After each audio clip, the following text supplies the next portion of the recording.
Bonjour à tous. Donc ce soir, je voudrais vous parler un petit peu de ce qu'est le feu sacré que j'organise. Alors, comment se passe un feu sacré? D'abord, ce que j'appelle un feu sacré, c'est on se cale sur une date qui a une très forte énergie au niveau de la conscience collective. Et là, en l'occurrence, ça va être Pâques. Pâques, c'est la résurrection. Et ce feu est fait pour vibrer et vivre la résurrection de certaines parties de nous-mêmes, voire de tout, parce qu'il y a vraiment des processus de transformation. Waouh! Il y a un avant et un après, on va dire. Donc, les personnes arrivent ou le mercredi ou le jeudi matin, histoire de prendre ces espaces d'hébergement. C'est en résidence. Et on a un petit repas. Et ensuite, l'après-midi, en fait, on va ouvrir le feu sacré. Mais le feu sacré, c'est un feu que l'on va positionner à l'intérieur d'une géométrie sacrée qui, pour cette année, va faire 12 mètres de diamètre. Donc, une petite géométrie, parce qu'on en a fait des plus grandes. Et par contre, il va y avoir environ,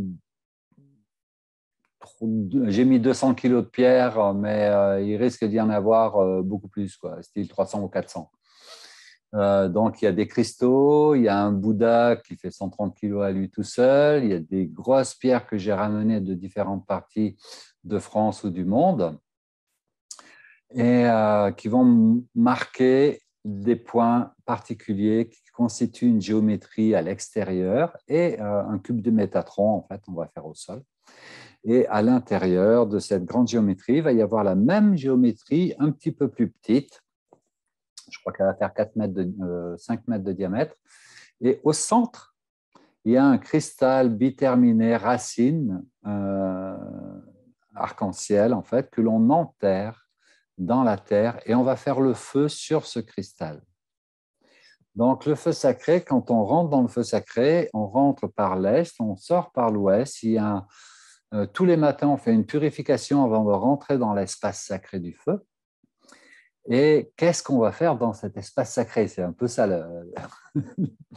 Le programme est vraiment intense et très chargé pendant 5 jours et 4 nuits. Je dis bien pendant 5 jours et 4 nuits parce que les heures de sommeil, elles se comptent presque sur les doigts de la main. Quand on fait, tous les jours, on va faire une activation de lumière. C'est-à-dire qu'on va favoriser l'élaboration d'un pilier de lumière le premier jour et on va faire des invocations aux flammes sacrées de Dieu, comme la flamme violette, la flamme bleue, la flamme rose, et la flamme d'ascension, la flamme de résurrection. Il y a aussi donc des cercles de dépose, c'est-à-dire que vous allez pouvoir déposer votre histoire. Vous savez, les bagages là qu'on a sur les épaules et les vieilles histoires qui fait que la vie n'est pas tout à fait simple et qu'on retrouve souvent les mêmes schémas. Pareil. Donc, l'ouverture du feu, c'est beaucoup d'offrandes au feu avec une activation de lumière. Et là, on va rentrer en diète, c'est-à-dire qu'on va avoir une nourriture liquide, le matin des smoothies et le soir des soupes. Et la journée, il y aura des infusions ou des décoctions thym, gingembre, citron. Et c'est à volonté. Les infusions, le matin, les smoothies le soir, c'est parce qu'on mange liquide. Ce n'est pas forcément qu'on va manger beaucoup, c'est justement pour pouvoir alléger notre système digestif, alléger notre corps et pour pouvoir rentrer beaucoup plus facilement dans un niveau vibratoire beaucoup plus élevé. Le jeudi soir, on va faire une puja. Une puja est un rituel védique de purification au cours de laquelle on va chanter des mantras comme particulièrement des mantras dédiés à Shiva. On va continuer à faire des offrandes au feu avant de lui donner tout notre poids et notre douleur et nos colères et nos souffrances et nos pleurs et notre mélancolie et nos frustrations et nos manques, etc. On va d'abord bien nourrir le feu. Et ce n'est pas un petit feu parce que c'est un feu qui fait environ 2 mètres de diamètre. Pour vous donner une idée, en 5 jours, on va brûler 3 cordes, c'est-à-dire 9 stères de bois. C'est quasiment le bois de tout un hiver. Et donc, le soir, on va chanter, on va préparer l'espace et jusqu'à un moment où l'espace, quand il sera prêt, je le dirai, je vous inviterai à venir à un endroit particulier, on vous montrera comment on fait. Vous aurez tous une noix de coco que de préférence vous allez amener et que vous allez casser pour la jeter au feu. Mais en Inde, lors d'un rituel védique d'une puja, le fait de casser une noix de coco, la noix de coco nous symbolise. L'aspect de la coquille qui est toute dure, c'est notre ego qui résiste, pas de toutes les manières qu'il veut, qu'il peut. Et à l'intérieur, le copra, la chair de la noix de coco, ça équivaut à l'âme. Et donc, on va casser notre ego et offrir tout ça au feu. On pourra en récupérer un petit morceau grillé parce que c'est super bon, parce qu'on est des gourmands. Et je voudrais vous partager, je vais vous faire un petit partage d'écran. Hop, c'est pas ça. Pour vous montrer, quand on parle d'un feu sacré et de la flamme violette, c'est la flamme de la transmutation. La transmutation, c'est l'opération de prendre quelque chose qui est impur pour la transformer en quelque chose de pur. Et le feu est le seul élément que les humains ne peuvent pas polluer. On peut polluer l'air, l'eau, la terre, mais le feu, on ne peut pas le polluer. C'est le feu alchimique de la transformation. Donc, voyons ce que je vous ai préparé. C'est cette fenêtre. Voilà. Et c'est un feu sans trucage. Regardez ce feu violet. Vous pouvez voir que la couleur des flammes est vraiment de couleur feu. Et cette aura absolument fabuleuse. Et je vous invite même à apporter votre regard à l'intérieur de ce brasier. Comme vous voyez, c'est des bûches d'1 mètre, 1,50 m qu'on brûle, donc c'est un gros brasier. L'intensité de lumière qu'il y a à l'intérieur. Je répète, l'intensité de lumière qu'il y a à l'intérieur. Et pendant 5 jours et 4 nuits, on va veiller un feu de ce type-là. Et je peux vous assurer qu'arrivé un moment, on devient le feu. Je demande expressément à ce que personne ne se jette dans le feu physiquement, mais vous pouvez projeter votre conscience à l'intérieur de ces flammes sacrées, de ces flammes de transmutation, de ces flammes de lumière vivante. Un peu plus tard, je vous parlerai de quelques témoignages. C'est quand même exceptionnel de voir un feu violet de ce type-là. Ok, je reviens.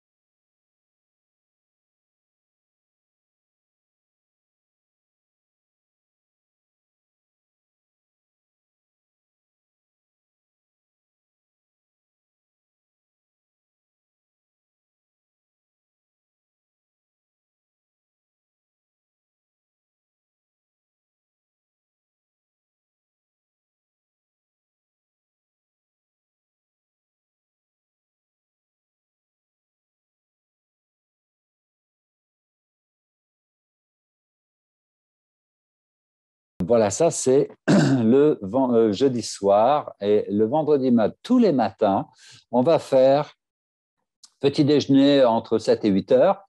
Enfin, un petit déj, c'est… En fait, non, ce n'est pas un petit déj. On se lève, on boit un thé ou un jus de fruits, une infusion. Et on va faire 1 heure et demie de Kundalini Yoga ou 2 heures. Ensuite, il y aura le smoothie, histoire d'avoir un petit peu plus d'énergie. Pour ceux qui veulent, il y en a qui peuvent très bien faire un jeûne sec ou un jeûne total. Et après le smoothie, on va rentrer dans l'espace sacré du feu avec le rituel de purification. Ça, c'est tous les matins. Et on va faire l'activation de lumière avec l'invocation aux flammes sacrées de Dieu. Ça va nous amener en gros jusqu'à 10h30, non, 11h30, midi. Et après, on voit ce qui se passe. Parce que j'ai une trame de service, on va dire, mais des fois, l'esprit, lui, il veut autre chose. Donc, on écoute en priorité l'esprit. Et je peux vous assurer que vous aussi, vous pourrez l'entendre. Et donc, ça, c'est tous les matins, ça va être comme ça, sauf le dimanche matin. Le vendredi après-midi, peut-être qu'il y aura quelque chose de spécial, mais sinon, on commence les cercles de parole et on commence à déposer les choses dans le feu. Et là, ça peut être juste personnellement, sans forcément le dire à tout le monde. Et donc, le vendredi après-midi, on commence à déposer nos affaires dans le feu, nos bagages, nos pleurs. Éventuellement, on fait un cercle de parole.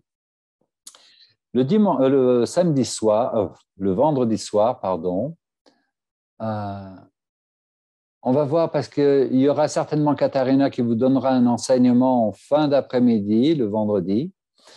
Et le vendredi soir, si les conditions s'y prêtent, nous ferons un cercle stellaire. Qui c'est qui pense venir des étoiles? Ou qui c'est qui pense ne pas venir, ne pas être de la Terre? Moi. Vous pouvez lever des petites mains si vous voulez. Si on est des êtres spirituels de lumière qui venons sur la Terre, ça veut dire qu'on vient d'ailleurs. Et cet ailleurs, c'est peut-être des étoiles. Donc, quand on arrive dans cette réalité dimensionnelle très dense, on en oublie énormément de bagages. Et pour ceux qui étaient déjà abonnés à la newsletter, lors de mes vœux de nouvelle année, je vous ai envoyé une vidéo magnifique qui nous rappelle cette histoire. Donc, si on arrive sur la Terre et qu'on oublie d'où on vient, c'est un petit peu dommage. Et un cercle stellaire, c'est mettre à disposition le canal, le véhicule d'incarnation que nous sommes à notre filiation stellaire, sans rien vouloir, sans rien attendre, sans rien observer, juste accueillir ce qui va se véhiculer en nous. Il y aura une méditation qui nous aidera énormément et ensuite, la parole sera ouverte parce que je me rappelle de certains cercles stellaires, autant il y a les Hathors qui sont venus intervenir, il y a les Pléiadiens, eux, ils sont là à chaque fois. Il y a ceux d'Orion, ceux de la commanderie d'Ashtar. C'est vraiment un cercle stellaire, mais manifesté dans les hommes, dans la matière des hommes. Et ce qui a pour répercussion, bon, déjà, tous ceux qui participent à ça, vous pouvez récupérer votre nom stellaire, votre nom d'âme, votre filiation, vos fonctions. Mais au-delà des bénéfices que vous pouvez en tirer, vous, ça ancre sur la Terre cette qualité d'intelligence. Et aujourd'hui, nous pourrons sortir des problèmes qu'il y a qu'avec un autre type d'intelligence que cette intelligence terrestre. Il y a d'ailleurs sur la chaîne YouTube et même peut-être sur Diamond Light, Ancrer l'intelligence de lumière. Je crois que c'est une conférence, elle est en français et en anglais, il me semble. Ça, c'est pour le vendredi soir. Samedi matin, activation de Kundalini Yoga, activation de lumière. Et les Kundalini Yoga que l'on va faire, ça va être un Kundalini Yoga spécifique pour la renaissance. Un Kundalini Yoga extrêmement puissant. C'est waouh! Normalement, il est conseillé de le faire qu'une fois dans sa vie. Donc, il y en a un qu'on ne fera qu'une seule fois, même si moi, ça fait quelques années que je l'enseigne.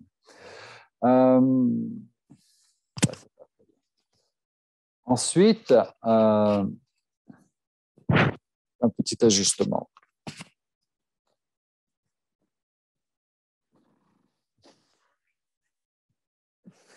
Ça va aller. Ensuite, donc samedi matin, activation de lumière. Fin de matinée, il y aura certainement un enseignement de Katharina au début d'après-midi. Et ensuite, les participants vont concevoir un mannequin avec des bouts de bois. Voilà. Et ce mannequin, en fait, il sera habillé de vos propres habits et de votre propre histoire.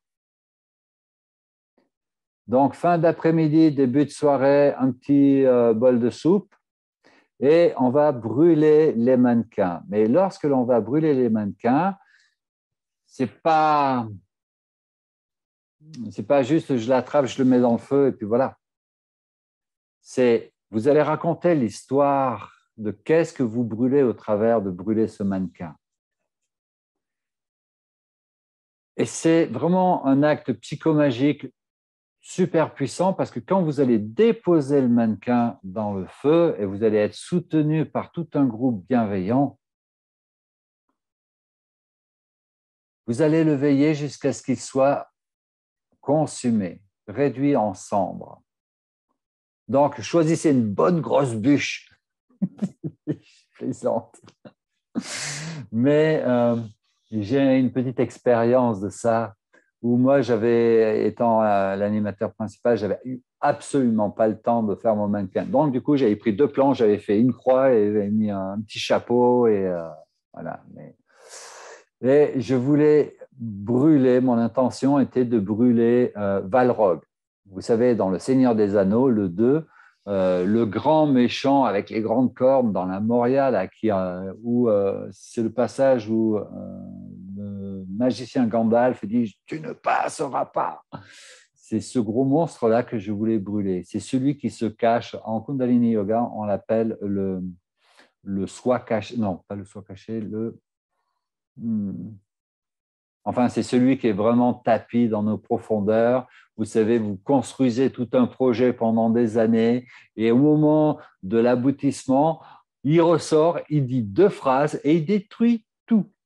Vous voyez de quoi je parle? Donc, c'était brûlé celui-là. Alors, j'avais mis juste 2 planches sur un tas de braise d'1 mètre cube et les planches ne brûlaient pas.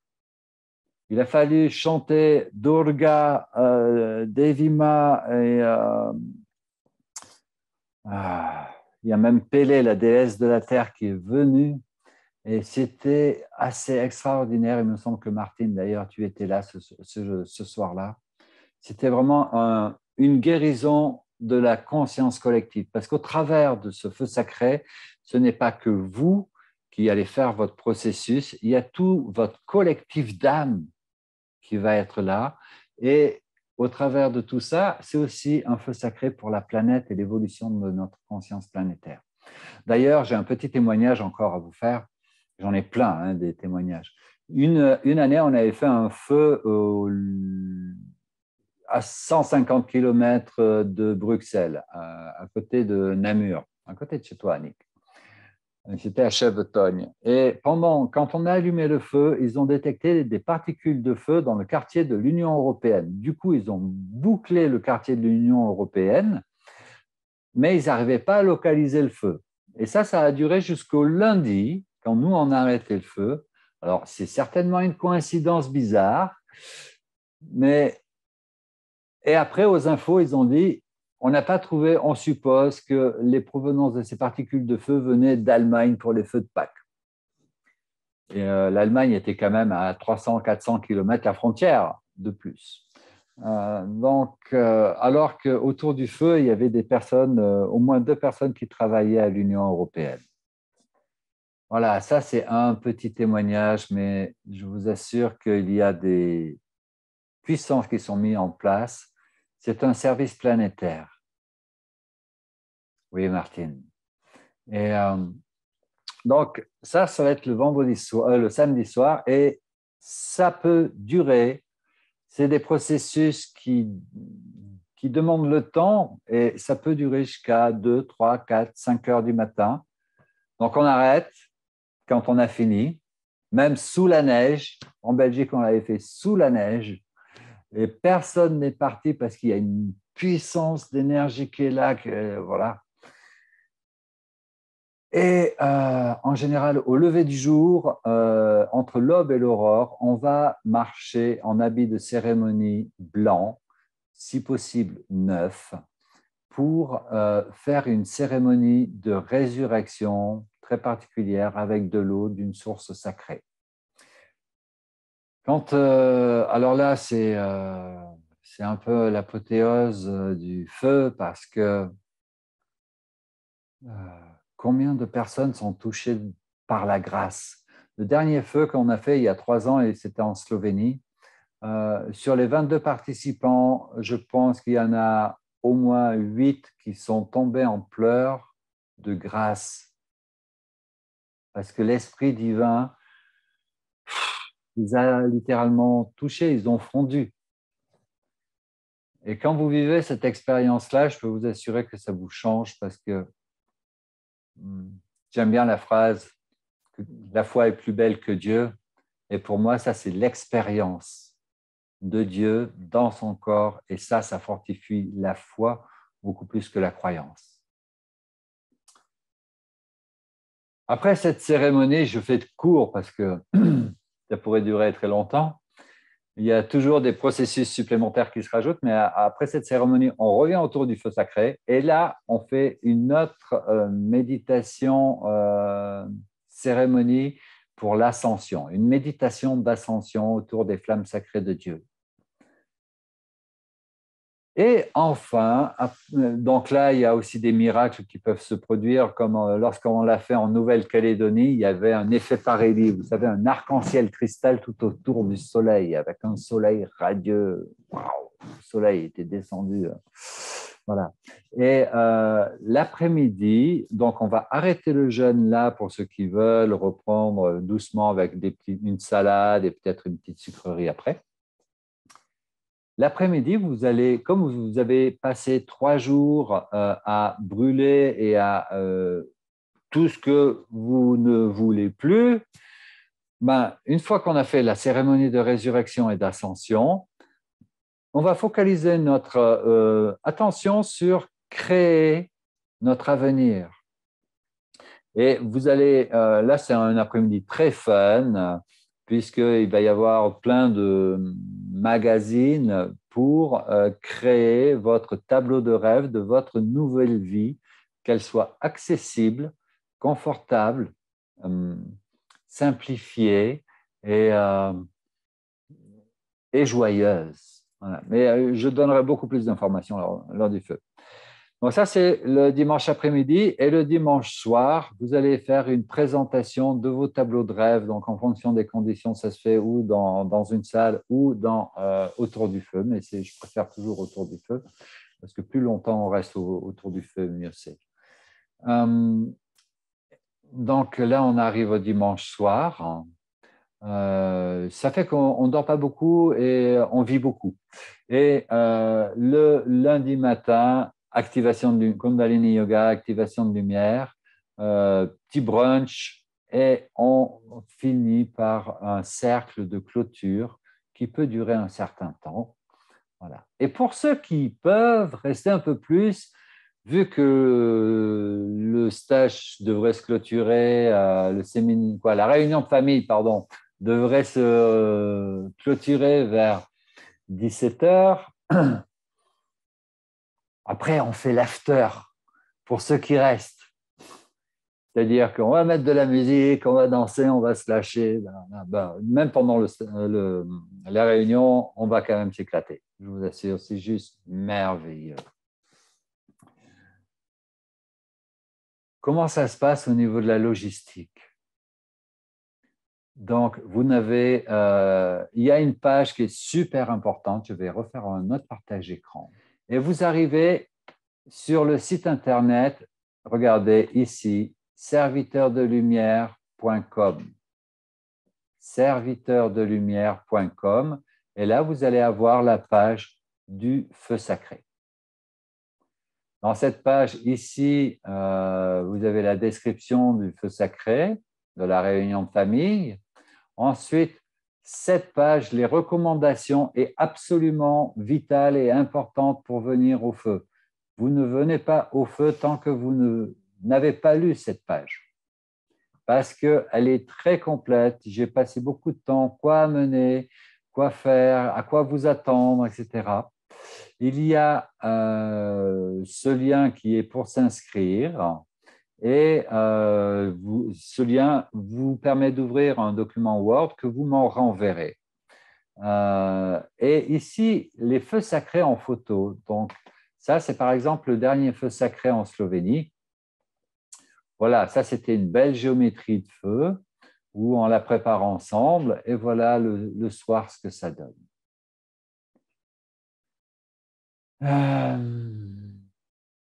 Donc, je vous laisserai découvrir cette page, quoi, ou ces pages. Même si c'est sous la pluie, on continue quand même. Voilà le cercle de dépose. Et ça, c'est le dimanche matin lorsque l'on est allé. Il y avait une réplique du labyrinthe de Chartres qui était immense. Et nous avons fait, voilà le labyrinthe de Chartres, et nous avons fait la cérémonie de résurrection à l'intérieur. Et voilà, regardez les gens, l'état dans lequel ils sont. C'était nous. Il y a quelque chose qui n'était pas prévu, qui s'était passé. Le cercle, ah oui, il y a des cadeaux aussi. Donc, vous devez amener un cadeau de ce que vous souhaitez recevoir et l'offrir, mais vous ne saurez pas à qui vous l'offrirez. Voilà, vous voyez, les gens sont très tristes. Non, c'est vraiment plein de joie. Et, le lundi, lors du cercle de clôture, il y a eu quelque chose qui s'est passé absolument fabuleux. Donc, il y avait le cercle de clôture qui était en cours et j'ai senti que dans l'espace, quelque chose d'énorme se positionnait. Donc, j'ai arrêté le cercle de clôture, j'ai dit, là, on va faire une méditation. Et donc, on a fait une méditation. Et pendant cette méditation, j'adore le témoignage d'Héloïse.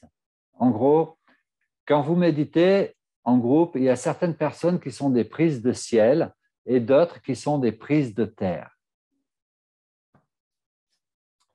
La réunion de famille se déroule en France, en Bretagne, au sud de Brocéliande, chez nous. Et donc, j'étais en train de dire que, voilà, on a fait cette méditation, il y en a qui étaient prises de... En fait, il y avait 5 prises de ciel et tout le reste du groupe, 17 personnes ou 18 personnes étaient en prise de terre. Et à la fin, donc, il a fallu... On a senti que c'était la fin. Et quelques personnes ont partagé, je me rappelle du témoignage d'Héloïse qui était face au soleil, prévoyait des crèmes solaires. Même si on est en Bretagne, même en Belgique, il nous a fallu des crèmes solaires, même sous la neige. Parce que quand le soleil s'ouvre, il descend nous voir en personne. Et là, les crèmes solaires sont nécessaires. Donc, Héloïse me disait, j'étais plus ébloui en fermant les yeux, en regardant à l'intérieur qu'en regardant le soleil. Et quand je vous parle de vibrer la lumière, ce n'est pas une projection, une visualisation d'une méditation guidée, c'est d'expérimenter cette fréquence et cette puissance de lumière dans votre propre être, dans votre vibration. C'est aussi un peu ce que l'on va faire et la méditation de ce soir, je l'ai un peu modifiée. Pour la logistique, vous verrez tout ça dans les recommandations, mais en général, la nourriture, vous n'avez rien à amener. On achète tout en bio et on prépare tout ensemble. On prépare tout ensemble parce que c'est un peu en mode ashram. C'est-à-dire, il va y avoir des équipes de cuisine, des équipes pour entretenir les cristaux, les bénir tous les jours, les alimenter, des équipes pour le bois, des équipes pour le nettoyage de l'intérieur, des équipes pour le nettoyage de l'extérieur. Ça ne prend pas beaucoup de temps, surtout quand on est tout le monde à s'y mettre, mais ça fait que l'on est en communauté. et que ça crée tellement de liens, de solidarité, de fraternité, comme une famille. Voilà. Je vous remercie d'avoir prêté attention à cette présentation. Je vous invite donc à consulter et à en parler, serviteurdelumière.com, et c'est une réunion de famille, de la famille de lumière.